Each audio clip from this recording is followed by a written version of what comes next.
안녕하세요. 정은수입니다. 오늘은 마가복음 책에 대해 간략적인 소개와 특징에 대해서 말씀드리도록 하겠습니다. 마가복음은 교회에서 다소 과소평가를 받고 있는 책이기도 하죠. 마가복음을 읽어보시면 알겠지만 꼼꼼하고 세밀한 느낌이 별로 없습니다. 좀 거칠고 투박하고 약간 남성적인 책이 아닌가 싶은데요. 남자들을 보면 별로 말 많이 하는 거 안 좋아하지 않습니까?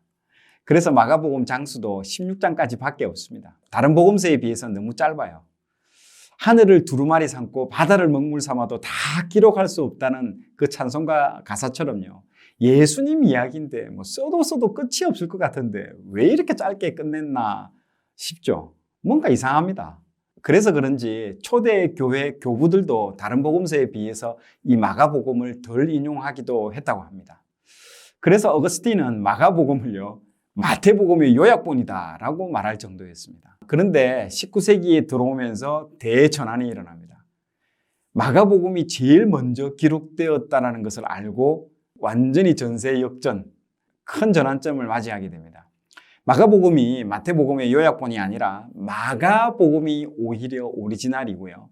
다른 복음서들이 이 마가복음을 참고해서 썼다는 것을 알게 되죠.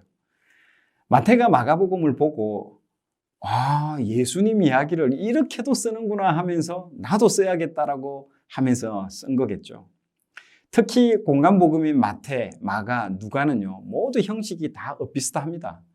마가가 처음 기초를 잡은 것을 이 마태, 누가가 그 틀 안에서 많이 인용하면서 쓰게 된 것입니다. 책을 읽을 때는요, 이 부분이 정말 중요합니다. 우리는 덮어놓고 오늘 나에게 주시는 말씀이지 하면서 내 관점으로 읽다 보면요, 이 성경에 대해서 오해를 하게 됩니다. 분명 당시에 어떤 특정한 대상을 위해서 썼기 때문에 분명히 이 부분을 알아야 이 책에 대해서 깊이 이해하게 되는 것이죠. 마가복음의 그 타겟 독자는요, 로마에 사는 이방인 기독교인들을 대상으로 썼습니다. 마가복음을 기록할 당시 로마에 살던 기독교인들에게 여러분 어떤 일이 일어났을까요?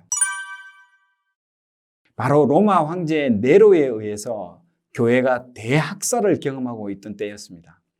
네로 황제 당시 로마에 대화재가 발생한 것이 AD 64년경입니다. 마가복음을 대략 AD 55에서 80년 사이에 기록되었다고 보는데요.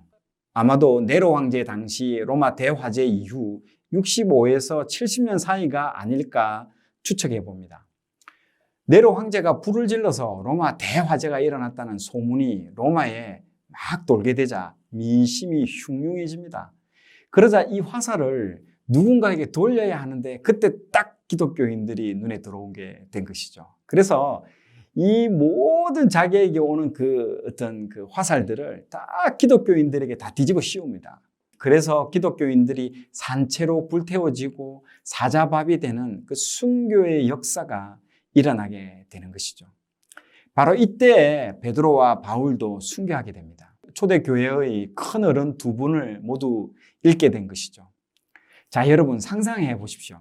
당시 로마에 있던 기독교인들은 어떤 상황이었을까요? 네, 생존의 문제인 것이죠. 신앙을 가진다는 것이 교회 나가고 안 나가고의 그 문제가 아니라 내가 죽느냐 사느냐가 걸려있는 상황이었던 것이죠. 거기에 초대교회의 그 정신적 지주였고 정말 믿어왔던 베드로와 사도 바울이 순교를 당한 상황이었습니다. 얼마나 그 로마에 있던 성도들이 마음이 흔들리고 무섭고 위험을 느꼈을까요? 바로 그때 마가가 로마에 있는 이방인 기독교인들에게 정말로 복음을 전해야겠다, 예수님 이야기를 해야겠다고 쓴 책이 바로 마가복음인 것이죠. 그래서 마가복음 첫 구절이 이렇게 시작됩니다. 하나님의 아들 예수 그리스도의 복음의 시작이라. 배경 설명을 듣고 이 첫 구절을 들으니 여러분 느낌이 다르게 다가오시죠? 그래서 이 책을 통해서 마가는요, 세 가지 메시지를 주려고 합니다. 첫 번째, 왜 고난받는 것을 두려워하느냐? 왜 십자가의 길을 두려워하느냐 하는 것입니다. 하나님의 아들이신 예수님께서도 이 땅에 오셔서 우리와 같이 모욕당하고 십자가에 달려 처형당하시지 않았느냐? 여러분, 부활은요, 죽어야만이 경험할 수 있는 것이죠. 죽지 않고 어떻게 부활을 경험할 수 있습니까? 고난 없는 영광은 없죠. No cross, no crown입니다. 그 메시지를 주는 것이죠. 두 번째, 믿음을 회복하라입니다.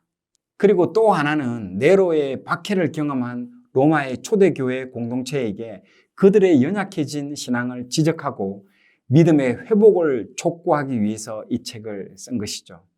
이 땅에 있을 때 여러분 복받고 내가 원하는 것을 얻는 그런 종교적인 신앙이 아니라 내가 믿는 예수님이 정말 어떤 분인가, 복음이 무엇인가에 대해서 제대로 알려주고 다시 믿음을 회복시키려는 메시지가 이 책에 담겨져 있습니다.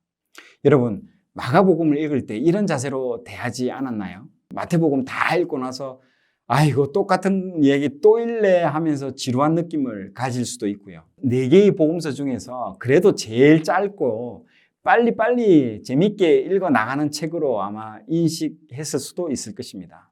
그러나 마가복음은요, 이 책의 뒤에는 초대교회의 그 꺼져가는 불꽃을 다시 타오르게 하기 위한 피눈물 나는 그 배경이 있었다는 사실을 아시고 여러분 읽으셔야 된다는 것입니다. 죽느냐 사느냐가 걸려있는 상황 가운데 이 마가복음서를 읽고 나도 예수님의 십자가의 그 자리에 들어가느냐 아니면 도망가느냐, 그것이 결정되는 시기라는 것이죠. 바로 그 시기에 하나님께서 마가를 통해 주신 복음서 말씀이라는 것입니다. 그래서 당시에 수많은 기독교인들이 담대하게 순교할 수 있었던 이유는요, 바로 이 마가복음의 격려가 있었기 때문인 것입니다. 3가지 메시지 중에서 핵심은 단연코 제자도가 핵심입니다. 앞에 2가지 메시지를 통해서 마가는요, 제자도를 우리에게 전하려고 한 것입니다.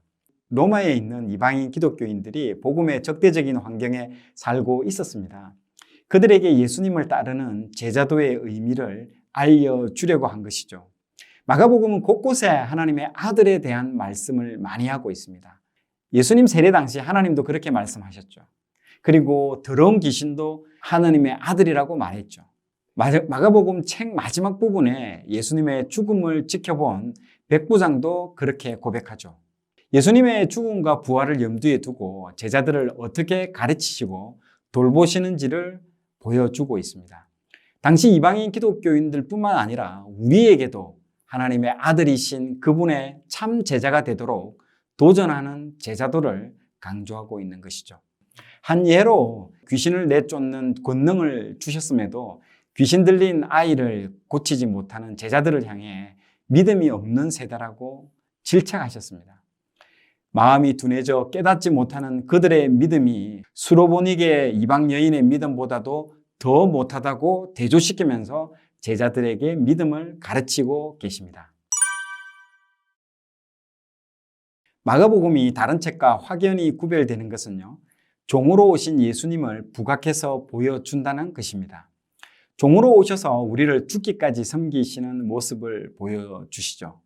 이 십자가야말로 자신을 죽기까지 우리를 위해 내어주시는 섬김의 최고봉이라고 할 수 있습니다. 그래서 마가복음은 하나의 화살이 끝까지 관통하듯이 십자가 사건을 향해서 모든 것이 움직여가는 특징이 있습니다. 예수님께서 이 땅의 삶을 사생의 30년, 공생의 3년으로 나눌 수 있습니다. 마가복음에는요, 예수님의 사생의 30년의 기록은 아예 없습니다. 마태복음과 누가복음은요, 예수님 탄생 이야기도 나옵니다. 누가복음에는요, 심지어 어린 예수님을 길거리에서 잃어버린 그 사건도 나오는데요. 마가복음은 아예 거두절미합니다. 바로 시작부터 예수님께서 세례받는 장면부터 시작하죠. 그리고 1장에서 제자를 부리기 시작합니다. 공생애로 바로 들어가는 전개인 것이죠. 그리고 예수님의 십자가 사건이 마가복음의 3분의 2를 차지하고 있습니다. 예수님 인생이 33년이라면 십자가 사건은요, 고작 일주일밖에 안 됩니다. 그러나 마가복음은요, 이 일주일을 마가복음의 대부분을 할애하고 있습니다. 그래서 마가복음을 계속 읽으면요, 머릿속에 십자가만 남게 되는 것이죠. 이것을 저자가 의도를 하고 썼다는 것입니다. 여러분은 이것을 캐치하셔야 되는 것이죠. 나중에 마가복음 구조할 때 설명하겠지만요. 미리 짧게 말씀드리면 마가복음 전개 방식도 십자가를 향해 가는 모습으로 전개하고 있습니다. 갈릴리에서 시작해서요. 예루살렘으로 가는 그 여정인 것이죠. 그리고 예루살렘 입성으로 연결되면서 십자가를 향해 뚜벅뚜벅 걸어가시는 예수님을 집중 부각하고 있습니다. 그리고 그 외의 것은요, 다 커트 잘라내버립니다. 다른 복음서에는요, 예수님 생애에 예루살렘을 몇 번씩 올라가는데요, 마가복음을 읽어보면요, 예루살렘을 딱 한 번 가는 것처럼 보입니다. 이것도 알고 보면 갈릴리에서 출발해서 예루살렘으로 가는 십자가 여정을 보여주기 위한 마가복음 저자의 의도적 장치로 보셔야 된다는 것이죠. 마태복음에는 산상수훈 설교와 여러 편의 긴 설교를 딱 중심에 놓고 있지만요. 마가복음은 철저히 예수님의 행동과 사건 중심으로 기록되어 있습니다. 그래서 읽으면 전개가 빠르고 생동감이 넘칩니다. 마가복음을 읽으면 사건들이 군더더기 없이 간결하고 빠르게 진행됨을 느끼게 되죠. 왜 그것을 느끼냐면요. 글의 신속성을 나타내는 부사들이 많이 등장합니다. 헬라어로는 유투스라고 하는데요. 우리말로 하면 곧, 즉시라는 부사 표현들이 많이 나옵니다. 마가복음에는 이런 표현들이 무려 42번이나 사용되고 있습니다. 그런데 마태복음에는요, 이런 표현을 5번, 심지어 누가복음에는요, 1번밖에 사용하지 않습니다. 마가복음만의 유니크한 표현인 것이죠. 그래서 마가복음을 읽으면요, 마음이 상당히 급해집니다. 막 바로바로 다음 막 같은 그런 느낌이죠. 이것만 봐도 성격이 급한 베드로에게 영향을 받은 게 틀림없는 것이죠. 우리나라 사람들이 이 마가복음 코드와 잘 맞을 것 같습니다. 우리나라도 얼마나 빠른 걸 좋아합니까? 오죽하면 국제전화 할 때 한국 국가번호가 빨리입니다. 빨리. 82. 빨리빨리 연결해! 이건 거죠. 자, 마가복음은 예수님 당시에 일어난 일이기 때문에 과거에 일어난 일인 것이죠. 마가복음을 쓸 당시 기준으로 해도요, 최소 30년에서 50년 전에 일어난 역사적 사실인 것입니다. 그러면 동사를 과거 시제를 써야 되는데요. 마가는 현재 동사를 많이 쓰고 있습니다. 그래서 마가복음을 읽고 있으면요, 지금 내 눈앞에 사건이 일어나는 착각이 들 정도로 현장감과 몰입감을 느낄 수 있습니다.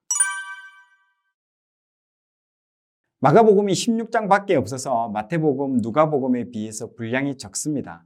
그래서 사람들의 인식은요, 대충 쓴 것 아니냐? 내용이 비장한 것 같은데? 라고 생각을 할 수 있습니다. 그런데 여러분, 그렇지 않습니다. 저자 마가는요, 많은 사건들을 요약해서 전개시키는 데 있어서 아주 탁월한 은사를 보여주고 있습니다. 마태복음 4장과 누가복음 4장에서는요, 광야에서 예수님께서 마귀에게 시험 받으시는 장면이 길게 묘사되어 나옵니다. 그러나 마가복음에서는요, 1장 12절, 13절 단 2절로 짧게 끝내버립니다. 그리고 마태복음 10장에서 예수님께서 전도 여행을 앞두고 있는 제자들에게 길게 가르치는 부분이 나오는데요.